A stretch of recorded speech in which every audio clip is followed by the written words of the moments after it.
kualitas luaran dan capaian. Nah, ini yang agak agak apa ya, agak ribet nanti.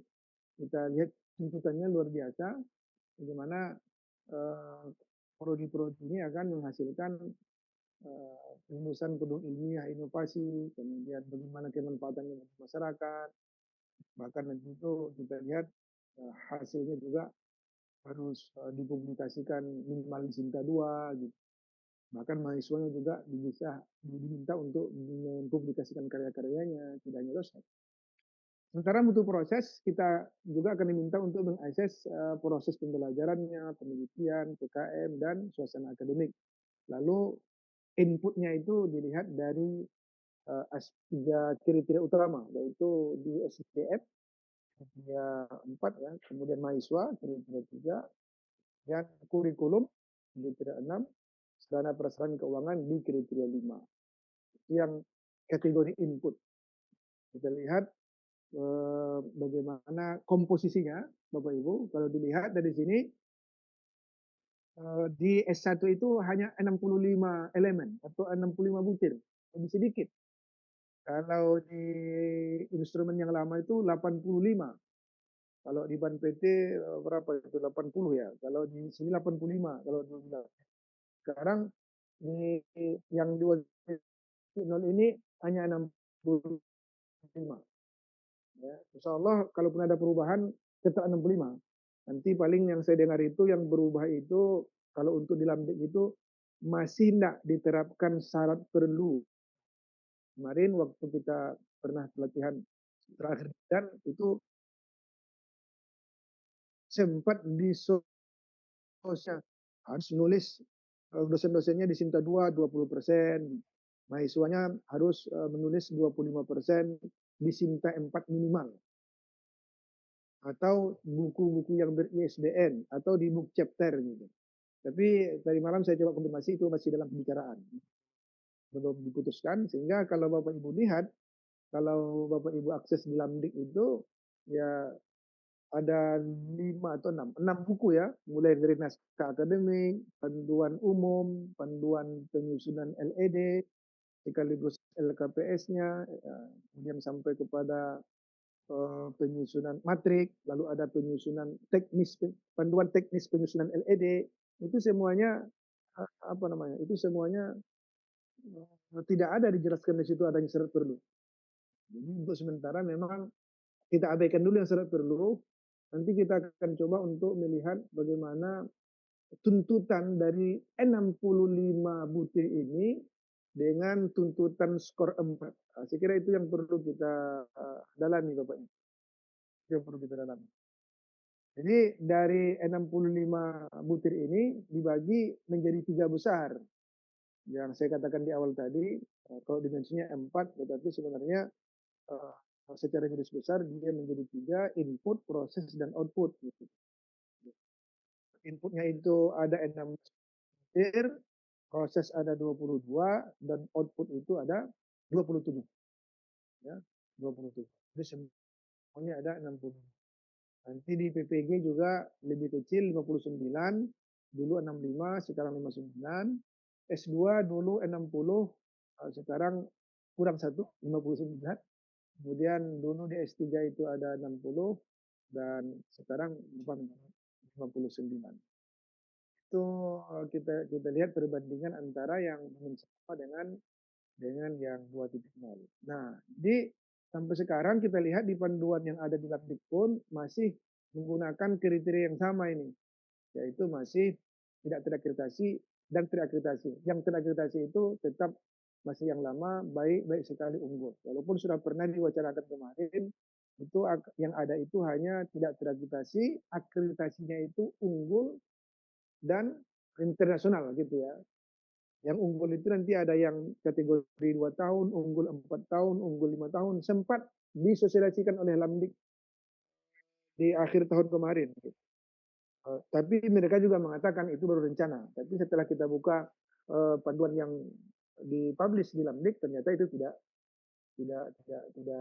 diakomodir ya. Yang ada tetap masih menggunakan akreditasi yang lama. Saya kira itu Bapak Ibu. Kemudian Ada yang menarik sekarang, ini kadang-kadang teman-teman di lapangan ada yang bingung ini. Kalau tidak membaca secara tuntas pedoman itu, maka dia akan menulis LED itu dengan menguraikan 4 elemen ini. Mungkin Bapak Ibu yang sedang menulis kemarin merasakan tuh enggak ya? Ternyata sekarang diminta itu setiap elemen itu ada 4 pertanyaan utama kan. Panduannya, kemudian pertanyaan pemandu, parameter pelampauan standar mutu, dan bukti pendukung. Sebenarnya panduan ini adalah apa-apa yang harus kita tulis dalam butir-butir itu. Apa saja, di situ sudah dipandunya kita. Nanti contohkan tentang visi misi misalnya. Kemudian pertanyaan pemandu PS melakukan penilaian diri. Jadi ada semacam kumpulan pertanyaan untuk mempertajam apa yang ditanya panduan itu. Sementara parameter pelampauan standar mutu itu adalah ukurannya. Ya. Sudah sampai tidak kita kepada standar yang ditetapkan atau melampaui. Baru nanti bukti dukung itu harus ada link-linknya. Nah, sebenarnya kemarin jadi perdebatan juga. Dulu ketika di titik 1.0 itu kan tidak ada aturannya mengatakan mesti pakai link. Tetapi ketika itu kalau tak pakai link, maka kan asesor akan ragu kan, ini benar atau tidak. Maka sering sekali Bapak Ibu yang nulis LED tanpa ada link itu skornya rendah. Karena tidak apa kan, tidak ada buktinya gitu. Nanti buktinya ketika asesor lapangan. Celakanya sampai di asesor lapangan kita hanya boleh menaikkan poin hanya 30 poin kan. Kalau misalnya AK-nya asesmen kecukupan dari LED yang dibaca asesor dapat skor 250, ya udah otomatis sebaik apapun di lapangan kita hanya bisa memberi nilai 30 dari situ berarti 280, maka tidak akan mungkin lebih baik sekali, maka terhenti di baik gitu kan. Jadi hati-hati nulis LED itu, saya kira dimanapun dia, di Lamemba kah dia, di Ban PT kah dia, di Landik kah dia, saya kira sama saja. Bahwa pastikan cerita kita itu memiliki bukti-bukti. Gitu.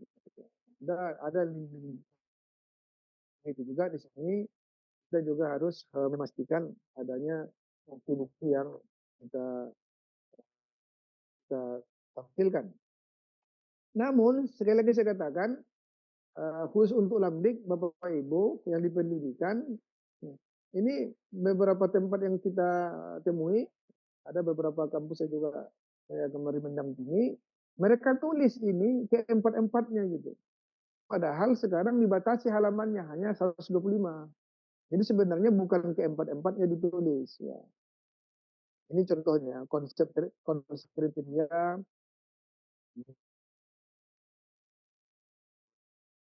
Ini ada di penjelasan di situ dalam panduan penulisan itu. Di sana ada panduan, ada pertanyaan pemandu, ada parameter pelampauan standar mutu, dan ada bukti pendukung.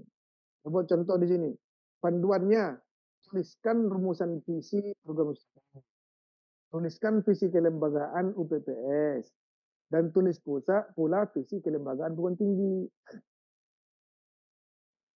Dari mana diambil? Ambil dari dokumen resmi seperti kurikulum. Di kurikulum pasti ada visi misi.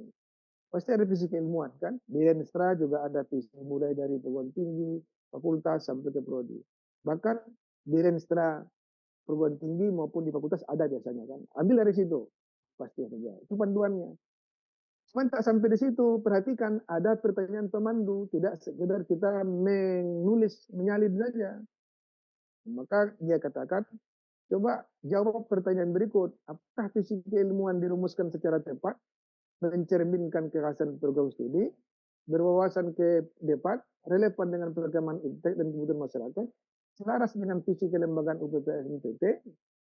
Jadi di situ tuh bahkan disebutkan apa kelebihannya, apa kelemahannya gitu ya.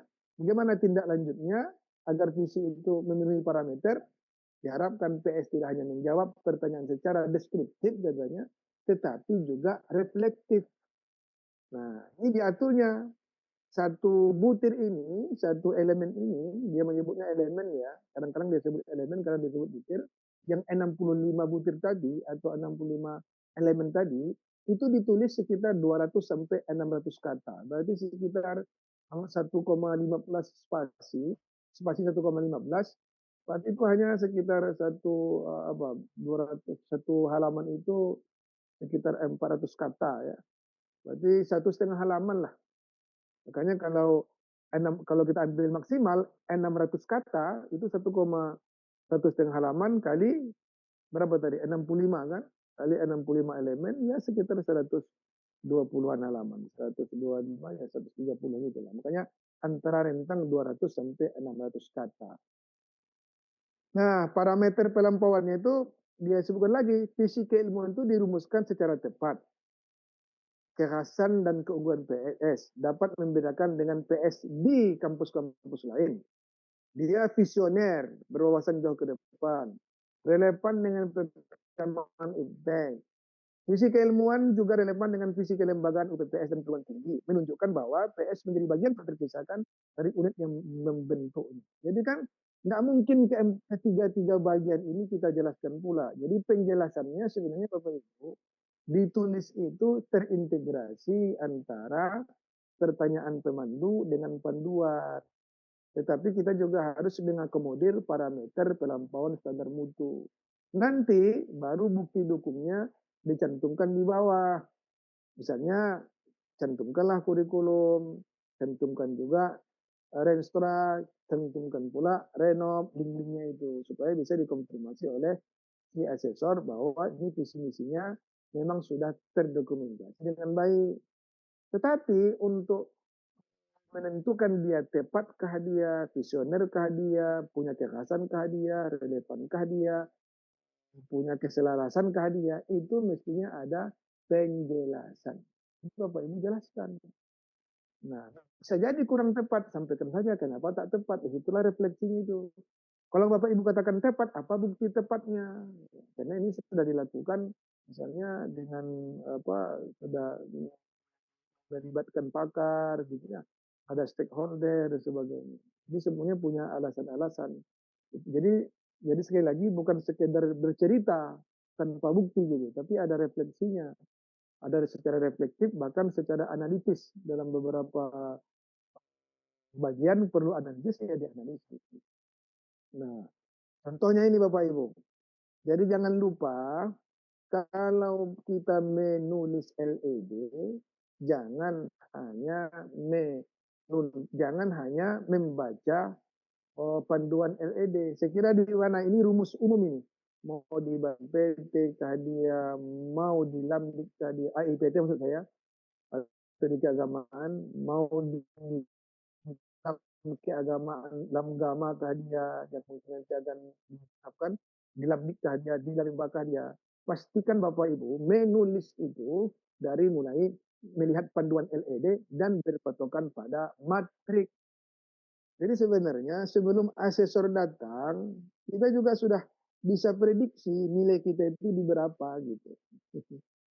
Dan nilainya sudah misalnya katakanlah masih banyak kurangnya, tidak ada internasional, karya dosen sedikit, tidak ada Scopus, Sinta 2 juga tak ada gitu.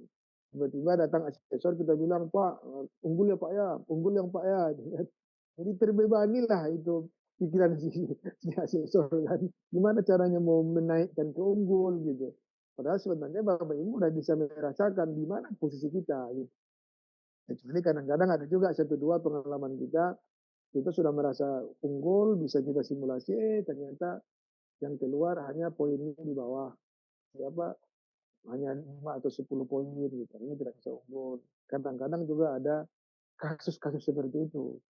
Atau malah kita tidak yakin ini unggul, ternyata memang bisa diyakinkan episodenya bahwa proses kita bagus sangat unggul. Tapi pada hakikatnya, sekali lagi saya katakan, Bapak Ibu, menulis LED itu mesti harus mengacu pada matrik. Bahkan panduan LED itu kadang-kadang asesor, mohon maaf, dia tidak melihat panduan LED, dia itu kan si asesor itu hanya diminta untuk melihat posisi yang Bapak Ibu tulis itu posisinya di mana di matrik, apakah di skor 4, 3, 2, 1 gitu. Sementara matrik ini sudah diberikan kan ke Bapak Ibu gitu. Jadi kami asesor dikasih senjatanya itu matrik untuk mengukur Bapak Ibu itu. Bahkan alat ukur ini diberikan pula kepada Bapak Ibu gitu kan. Jadi bukan dirahasiakan gitu kan. Cuman kadang-kadang ada beberapa kampus lupa dia atau dia tidak mengerti apa guna materi itu gitu. Dia lebih fokus mengikuti perintah-perintah instruksi yang ada di panduan gitu. Karena sebenarnya asesor itu mengukur itu dengan alat ukur matrik. Itu kan. Jadi ibarat kita punya tanah ada tes bidang tanah. Lalu kita minta ke orang badan pertanahan untuk mengukur. Apa yang dia gunakan ukurnya meter gitu kan, pakai meter. Gitu. Sebenarnya sebelum dia mengukur kita juga punya meteran kan, alat ukur meternya sama kan, ya kita ukur sendiri gitu. Tapi untuk memastikan karena mereka punya otoritatif, tentu mereka lah yang akan memastikan berapa sih luas tanah kita gitu kan. Tapi sebenarnya alat ukur si mereka itu sangat tahu kita kan. Ukurannya ini satu meter itu 100 cm gitu kan, bahwa satu satu hektar itu 10.000 meter gitu ya persegi gitu ya. Sebenarnya kita bisa juga mengukur ya. Cuman kadang-kadang karena tanahnya katakanlah berkelok-kelok, tidak segi empat persis, mungkin kita agak ragu-ragu menentukan ini gimana sih cara mengukurnya yang berkelok-kelok begini. Itulah kira-kira ya. Kalau orang pertanahan ya pasti akan lebih detail bagaimana menghitung kemiringan, eh, perbukitannya gitu. Sementara kita orang awam kadang hanya bisa mengukur dari sisi terluar saja gitu kan. Paling di situ aja perbedaannya gitu. Nah, karena meterannya sama, maka kita bisa mengukur mau berapa hektar yang kita inginkan, ya kita ukur aja dulu gitu kan. Begitulah sebenarnya menulis NED ini. Kita tulis, kita tahu posisi kita di mana posisinya. Kalau kita mau unggul, kita baca itu meteran yang M4 ini, alat ukur yang M4. Nah, coba, sampai enggak kita yang ke M4 ini? Kita kita kita susun sebaik-baiknya itu kalau dia skor M4 itu dia harus memenuhi 5 aspek, ya kan? 5 aspek. Apa yang 5 aspek itu? Nah, ini indikatornya. Dia secara tepat sebagai fisika ilmuwan, ada kekhasannya, ada berwawasan ke depan, relevan dengan perkembangan ipteks dan kebutuhan masyarakat, selaras dengan visi kelembagaan PTPS. Nah, bagaimana kita menuliskan itu? Sementara tadi kalau di LED, kalau hanya kita lihat panduan, itu aja dibuatnya kan. Tulis visi, tulis misi, kan gitu. Tulis tujuan di perguruan tinggi, di fakultas UPPS. Lalu tulis visi keilmuan. Cuma itu saja yang dia perintahkan.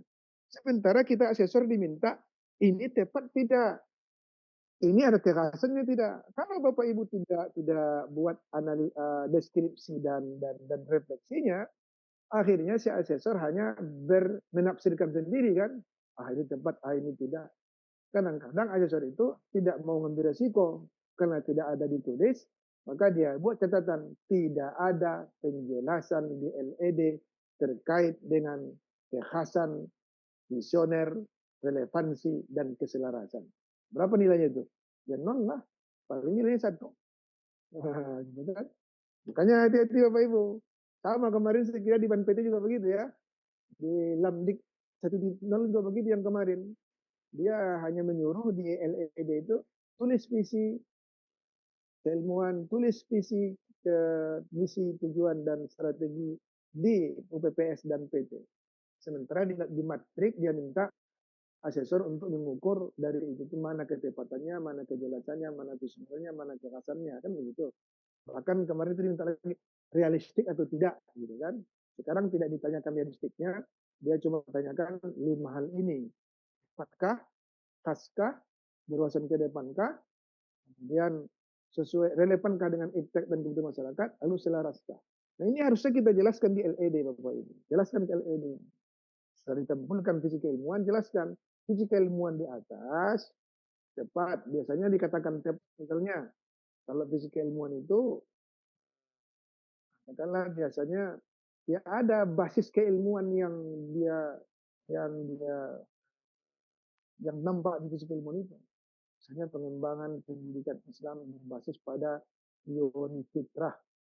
Tapi ada teori fitrah yang akan dikembangkan atau mungkin teori humanisme dan apa atau mungkin uh, katakanlah menggunakan keilmuan berbasis Al-Quran, kalau kami di sini berbasis Reformation, knowledge and culture, pengintegrasian antara Quran, wahyu, wahyu tentang sains, pengetahuan, dengan kebudayaan, kearifan lokal.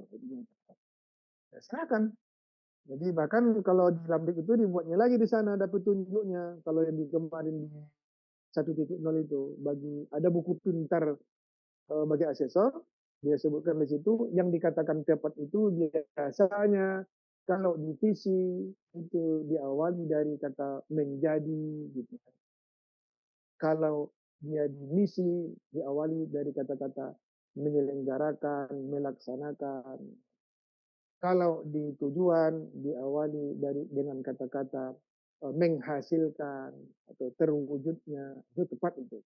Tapi kadang-kadang kan berbalik-balik. Di misi dibuatnya pula terwujudnya atau menghasilkan. Nah, sementara di tujuan masih dibuatnya menyelenggarakan, menyusun penelitian. Dan dari kata kerja saja sudah tak tepat dari kata kerja. Dan lagi nanti substansinya.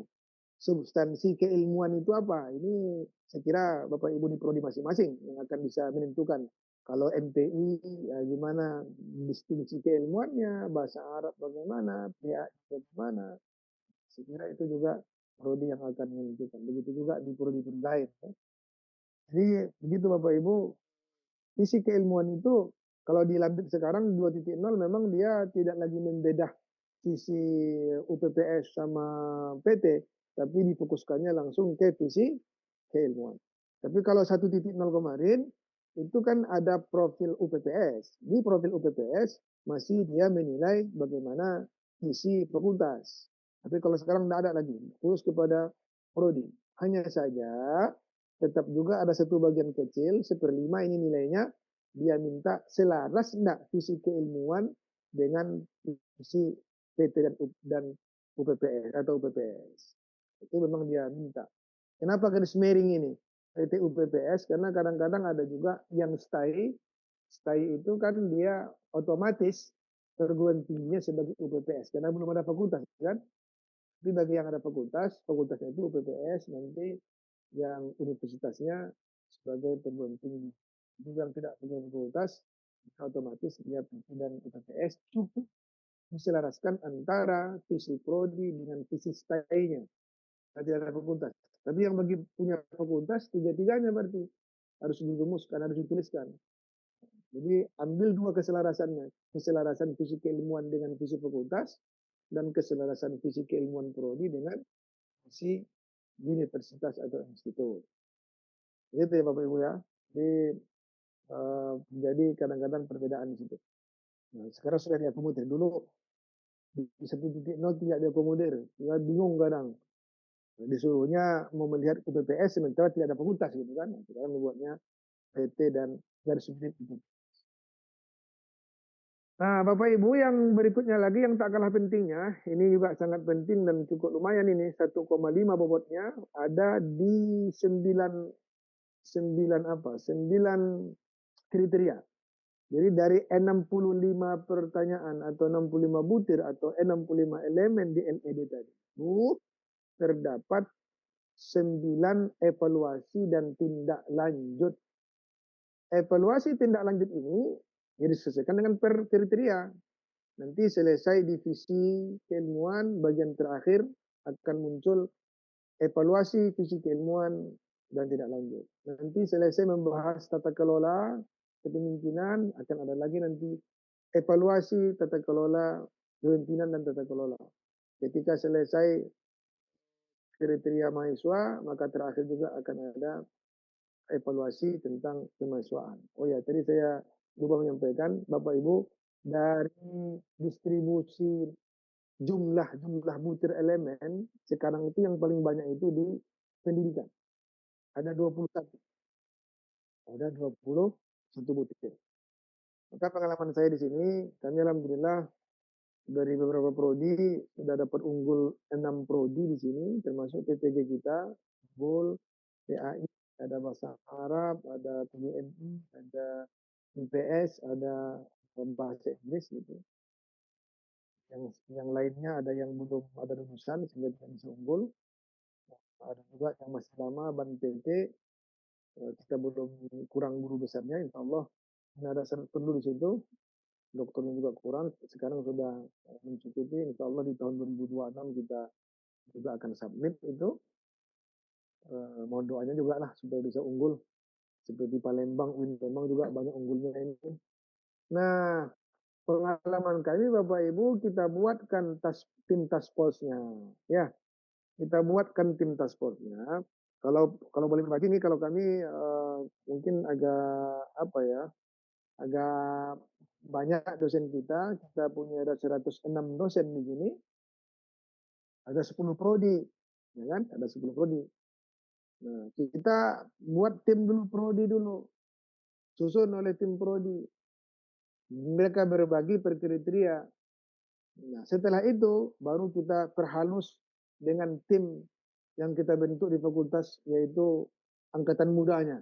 Nah, jadi kita ambil, kita bentuk 9 orang ini dari yang muda-muda, lintas prodi. Mereka yang akan memfinishing. Orang Minang bilang mengkata manus ya, mengkata manus, diperhalus ya kan, di finishing. Jadi kalau kami sih membuatnya dua kelompok. Ada kelompok berbasis prodi. Setelah mereka bekerja sekian bulan, saya katakanlah 6 bulan pertama, 6 bulan kedua baru di finishing oleh tim kecil. Tim kecil ini, tim task force ini kita juga bentuk 9 orang. Jadi 1 orang itu fokus per kriteria. Jadi berapa prodi yang mereka handle itu mereka tetap fokus ke situ. Alhamdulillah di sini termasuk di pasca itu kan Lamdik juga ya, satu S2 S3-nya PAI tambah bahasa Arab juga, dia ada tiga enam, berarti sudah ada 9 di sini yang unggul dengan yang Lamdik itu. Ya udah tim-tim ini yang bekerja Bapak Ibu nanti untuk mensinkronkan, jangan sampai ada plagiat, plagiat, plagiat antar prodi yang di kampus kita gitu. Data juga dipastikan valid gitu. Enggak, pada akhirnya alhamdulillah membuahkan hasil. Ini saran saya Bapak Ibu juga begitu. Tapi kalau ketika ini swasta mungkin ada yang kecil-kecil ya. Jadi kecil apanya, jumlah dosennya, prodinya, tolong manfaatkan aja mahasiswa Bapak Ibu. Jadi saran saya Bapak Ibu jangan apa, jangan uh, ini tahun ini berakhir tahun ini pula dikerjakan apanya bentuk tim. Kalau itu kacau itu. Jadi harusnya dari awal-awal sudah dibentuk timnya. Minimal itu paling mendesak itu paling tidak setahun menjelang submit itu kita sudah nyusun betul tulis LED ini. Setahun sebelum submitnya, bukan setahun menjelang menjelang berakhir akreditasi, tapi setahun menjelang submit. Submit itu bagusnya paling tidak 6 bulan menjelang akhir kan gitu. Kalau misalnya apa Juni 2027 berakhir akreditasinya, berarti Desember 2026 itu harus submit, gitu kan? Juni 2027 berakhir akreditasinya, Desember 2026 harus submit. Maka tim sebaiknya dibentuk sekarang 2025 ini.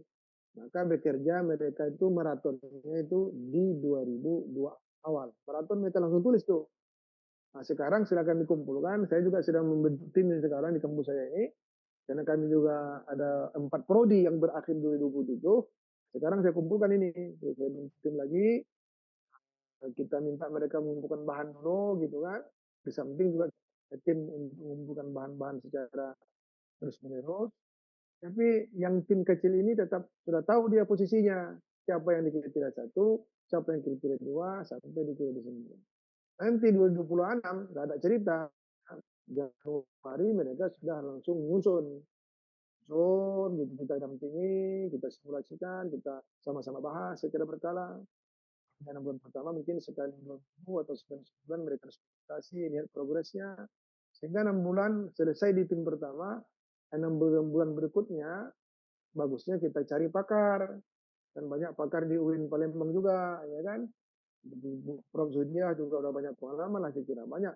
Di UIN Palembang juga banyak teman-teman yang di sana yang baik. Ban PT, Lamdik gitu ya. Lam-lam yang lain juga. Ya, minta mereka bantu mereview, ya, untuk ya, submit itu kita yakin kita tuntas. Kita lakukan.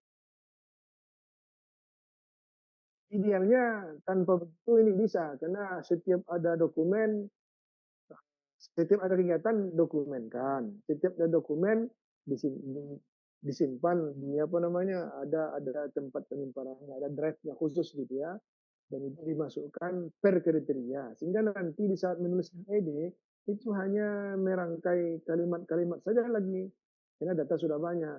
Jadi kalau data belum ada, ya akhirnya seperti tadi, kita harus bentuk tim, mereka cari lagi data, kerepotan Bapak Ibu. Tapi saya katakan ini karena memang ini instrumen baru, saya kira Bapak Ibu yang akan akreditasi, ya cara-cara seperti itu yang harus kita tempuh. Tapi kalau 3 bulan, 4 bulan menjelang akhir, baru kita kumpul, itu sudah kacau. Saya juga mendapatkan beberapa kampus yang saya diminta untuk mendampingi, ya akhirnya ya seperti itu. Kami tinggal 7 bulan lagi Pak, 7 bulan lagi, padahal 6 bulan sebelum submit harus submit kan. Ada yang malah lewat, tinggal 3 tolong sama orang Lamdik, orang Ban PT. Ini sudah kami berusaha dan tolong. Karena di Lamdik itu Bapak Ibu, kalau di pendidikan tidak ada perpanjangan otomatis kan, belum ada ya. Kita nanti ke depan, belum ada. Kalau di Ban PT kan ada ya, perpanjangan otomatis. Aja dia tidak dalam tahun-tahun. Tapi di Lamdik tidak, 5 tahunnya selesai, ulang balik. Jadi jangan apa, ada yang kemarin, oh kami kira otomatis, kemarin kami baik sekali, sementara unggul nggak mungkin, biar aja lah baik sekali. Akhirnya santai aja dia kan, rupanya urus pendidikan pindah semuanya ke Lamdik, semuanya harus ke Lam, dan Lamdik tidak mengenal perpanjangan otomatis. Maka 6 bulan sebelum berakhir harus submit. Akhirnya kemarin karena masih banyak kebanjiran Lamdik itu, akhirnya masih ada yang terlambat mensubmit. Ya, ada yang wisudanya dan sebagainya. Dimohon Bapak Ibu kita harus saling berkomunikasi lah. Ya, akan saya berpikir, saya nggak tahu di Kompetensi Wilayah 7, khususnya yang di kawan-kawan di PTKIS yang swasta ini, mudah-mudahan lebih kompak gitu. Saya berharapnya kita lebih kompak, saling berbagi, saling menguatkan, kalau perlu membangun kerjasama ke luar negeri, bisa berkelompok bersama-sama, mana supaya mudah biayanya, termasuk juga melakukan event-event internasional, memperkuat jurnal, apalagi memperkuat riset. Saya kira kita butuh kebersamaan, terutama lagi tadi itu untuk menghasilkan eh, prestasi-prestasi mahasiswa yang tingkat internasional. Bisa antara PTKS kita bekerja sama, ya kan, buat event-event internasional, diperbanyak cabang-cabang lombanya itu diperbanyak. Kira kawan-kawan di PTKIN pun itu juga yang mereka lakukan kan, beberapa kali melalui WD3 mereka lakukan lomba-lomba event internasional, tetapi nanti kejuaraannya diperbanyak, sehingga nanti memungkinkan mahasiswa kita mendapat prestasi-prestasi di ajang internasional. Oke Bapak Ibu, kembali kemari. Jadi sekali lagi saya ingatkan, khusus kawan-kawan yang nulis di Lamdik, di pendidikan, ini lagi-lagi mengaculah kepada indikator. Saya kembali ke evaluasi. Jadi di evaluasi ini Bapak Ibu, dia katakan evaluasi dan tindak lanjut itu harusnya sepaket. Perhatikan, sepaket. Evaluasi biasanya kita gunakan pakai SWOT. Ada yang paling simpel. Kalau kemarin itu saya lihat kawan cuma buat membolehkan, kalau kemarin itu hanya dari 3 saja ya. Aspeknya apa, kelebihannya apa, kekurangannya apa. Itu evaluasinya kan. Kelebihan dan kelemahan. pelatihan dan pengumuman. Itu saja. Baru nanti tindak lanjut. Masalah yang banyak kita temukan di lapangan, dibuatnya evaluasi, tak jelas kapan evaluasinya, tidak jelas apa metodenya, tidak jelas siapa yang melakukannya. Berarti kemungkinan besar dia menulis LED itu di saat dia tulis itulah dia berpikir-pikir, apalah kelemahan saya, apalah kekurangan saya ya, apalah kelebihannya. Bukan itu yang dimaksud. Ya. Tidak itu yang dimaksud.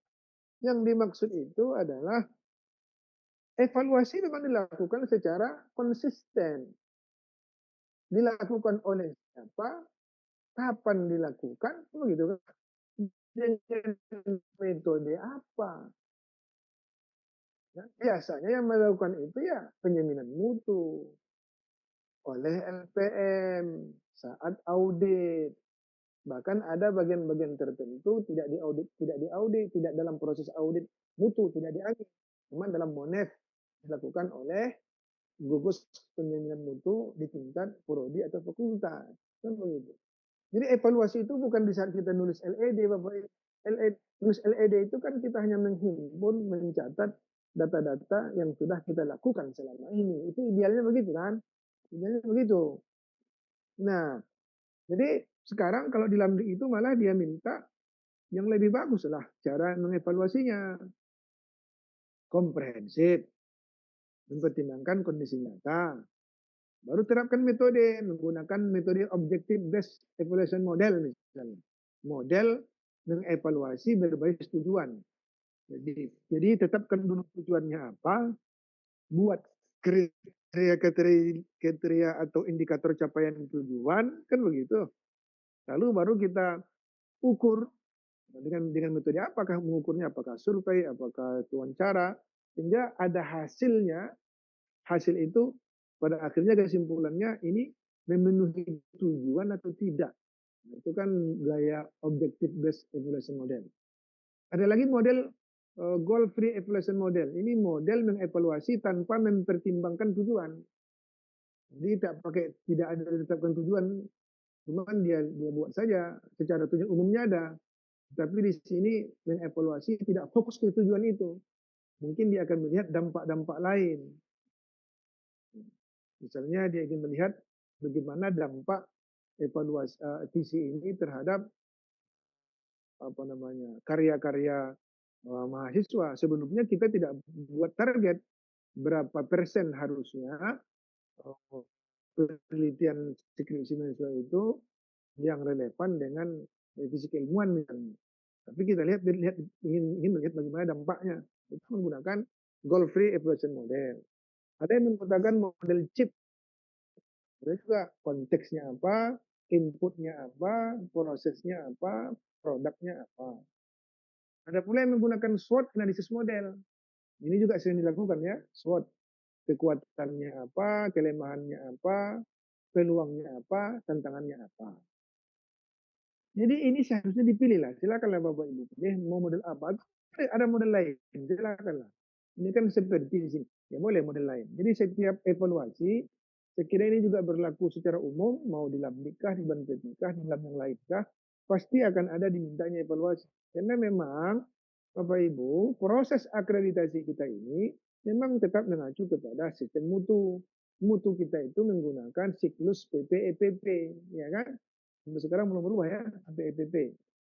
Walaupun dalam manajemen ada yang menggunakan POAK, ada yang menggunakan PDCA, Plan, Do, Check, Action, gitu. Tapi kita di perguruan tinggi, di BNPB juga masih menggunakan PPEPP, penetapan, pelaksanaan, evaluasi, pengendalian, dan peningkatan. Maka evaluasi ini penting, yang biasanya secara rutin dilakukan melalui audit mutu internal. Oke? Jadi silakan dibentuk betul, dirapikan betul ini, walaupun lagi-lagi saya juga paham, kami juga di negeri juga merasakan, ini kadang-kadang maju mundur ini. Kadang jalan, kadang berhenti. Kadang jalan, kadang berhenti.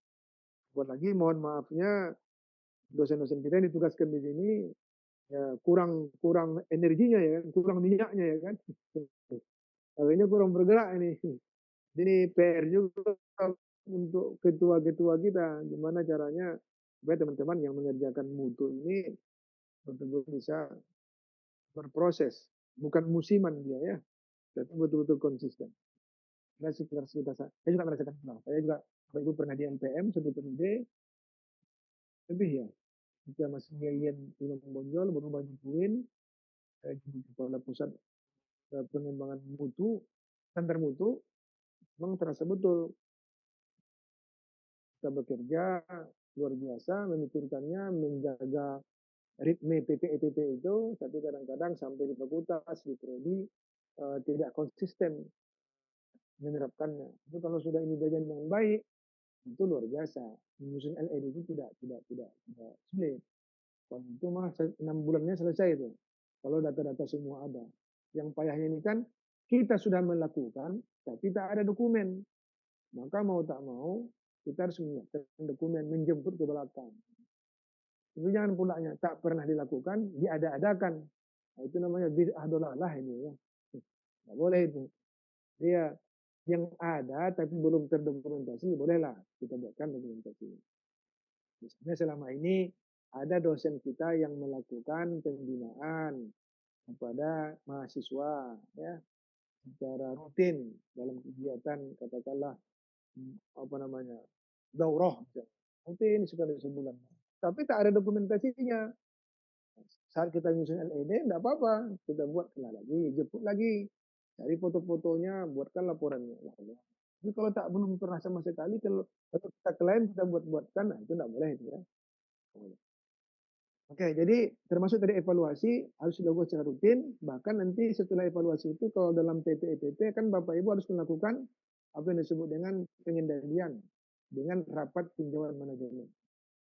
Rapat di RTM itulah seharusnya Bapak Ibu akan menentukan bagaimana tindak lanjutnya.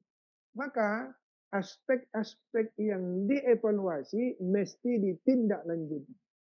Ya, mesti ditindaklanjuti. Tindak lanjut disusun berdasarkan hasil evaluasi, dirumuskan secara spesifik, terukur, realistik, serta berbasis waktu. Kapan waktunya? Bagaimana pelaksanaan monitoringnya? Nah, lagi-lagi selama ini di lapangan kita temukan ya, banyak itu di lapangan. Evaluasinya di karang-karang saja di saat misalnya ide, tindak lanjutnya berupa cita-cita. Kan? Berupa cita-cita. Evaluasinya mahasiswa tahun ini menurun.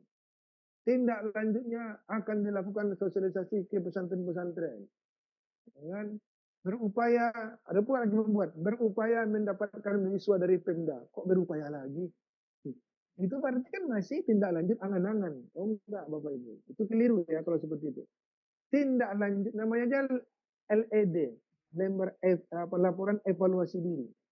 Tindak lanjut yang dimaksud adalah yang sudah kita lakukan, kita melakukan AMI, audit tadi. Ditemukan ternyata hasil audit itu dosen-dosen kita ini punya RPS tetapi tak jelas CPMK-nya. Cuma kumpulan materi saja, itu temuannya. Maka bagaimanakah tindak lanjutnya? Kan gitu. Maka ketika itu tindak lanjut kami, kita melakukan pembinaan dosen lagi, dikumpulkan dosen, ya kan?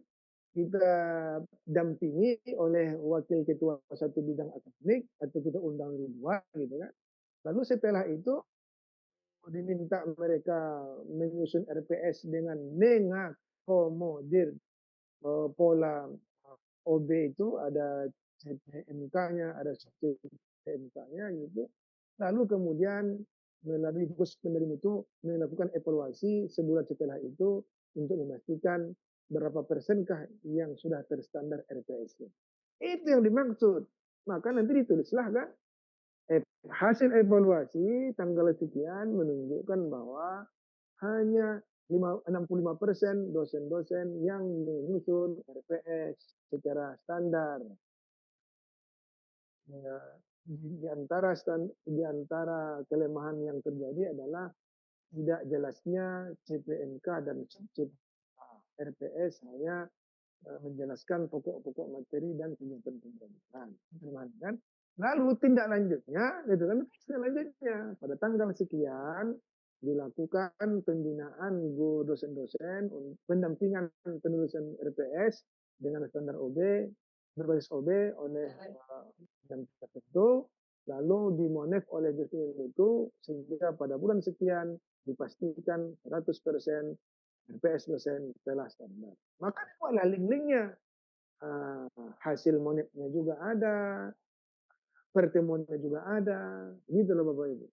Jadi tindak lanjut itu bukan angan-angan ya, bukan yang akan datang, tapi tindak lanjut yang sudah kita lakukan berdasarkan hasil evaluasi yang sudah dilakukan. Mohon itu dicatat, mohon itu diperhatikan. Kalau tidak, maka asesor ya hanya memberikan nilai 2, 1 gitu. Nah, evaluasinya hanya deskripsi, tak jelas kapan dilakukan evaluasinya, tindak lanjut juga tidak ada. Gitu. Jadi tolong pula sinkronkan antara apa yang dievaluasi dengan yang ditindaklanjuti. Kadang di lapangan ditemukan lain yang dievaluasinya, lain yang ditindaklanjuti. Dievaluasinya masalah mahasiswa berkurang, ditindaklanjutinya yang aspek mahasiswa cepat tamat. Karena nyambung. Jadi makanya buatkan aspek-aspek yang dievaluasi itu. Kalau sekarang di Lamdik ini karena evaluasinya per kriteria, ya langsung saja yang dievaluasi itu adalah butir-butir yang ada di kriteria itu. Kalau tadi ada pendidikan 21 butir, ya seharusnya butir-butir itu semua dievaluasi, kan? Idealnya begitu ya. Paling tidak disamakanlah, jangan sampai beda aspek dievaluasi, beda pula yang ditindak. Oke Bapak Ibu, saya kira itu untuk penegasan di sini. Bahkan ya, di buku panduan seperti yang saya ceritakan tadi, dikatakan di sini, PS merumuskan tindak lanjut untuk mengatasi kekurangan dan memperkuat aspek yang telah berjalan dengan baik. Evaluasi dan tindak lanjut tersebut harus didukung oleh bukti lengkap dan valid dalam bentuk tautan link. Oke, jadi sekarang sudah dituliskan secara eksplisit, secara langsung, betul-betul harus ada link. Misalnya kami kemarin tahun 2023 itu kami terbatas jumlah realisasi kegiatan internasional di bidang pendidikan. Ya, 2023. Maka 2024 itu kita tindak lanjuti dengan melakukan realisasi kerjasama internasional berupa mahasiswa PPL. Maka kita pilihlah mahasiswa PPL, beberapa orang kita kirim ke Malaysia, kita kirim ke Kamboja. Nah, jadi itu nanti kita laporkan. Pada hasil AMI tahun 2023, realisasi kerjasama sangat terbatas untuk bidang pendidikan di tingkat nasional. Maka tahun 2024 ditindaklanjuti dengan mengutus mahasiswa PPL internasional. Tahun 2022 kami merasakan lemahnya sistem penjaminan mutu di fakultas karena terbatasnya SDM yang mengerti tentang SPM. Maka tahun 2023 kita utus 3 orang mengikuti pelatihan SPMI di UGM Yogyakarta. Nah, jadi itu yang kita laporkan Bapak Ibu. Itu yang kita laporkan. Nanti kita linkkan, buat bukti linknya, ada undangannya, ya, ada laporan di sana, ada foto-fotonya, gitu kan. Ya, kalau bisa